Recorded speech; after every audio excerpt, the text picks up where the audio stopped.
জমে উঠেছে রাজধানীর অন্যতম বড় গাবতলী পশুর হাট।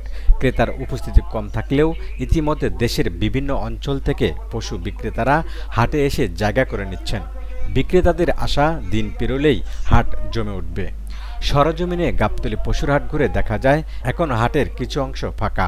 যেসব বিক্রেতা তাদের পশু হাটে নিয়ে এসেছেন তাদের অধিকাংশ গতকাল অথবা আজ সকালে এসেছেন, তবে কেউই তেমন ক্রেতার দেখা পাননি বলে জানান।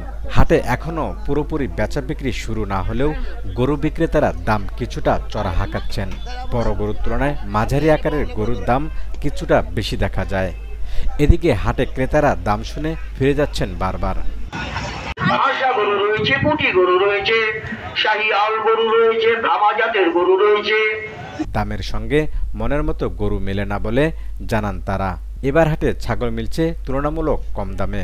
সর্বনিম্ন ৬,০০০ থেকে শুরু করে লাখ টাকার ছাগল হাটে তুলেছেন ব্যাপারীরা। বৈরী আবহাওয়ার মধ্যে ক্রেতা ও বিক্রেতাদের সেবা নিরবিচ্ছিন্ন রাখতে ব্যবস্থা নিয়েছেন হাট কর্তৃপক্ষ। প্রতিবারের মতো এবারও কোরবানির পশুর হাটের আকর্ষণ উট ও দুম্বা।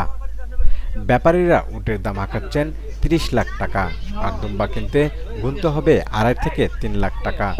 আমি গেছে মঙ্গলবার এই উটটা আমি নিজে নামাছি, এখনো সেরকম বেচা কিনে জমে ওঠেনি।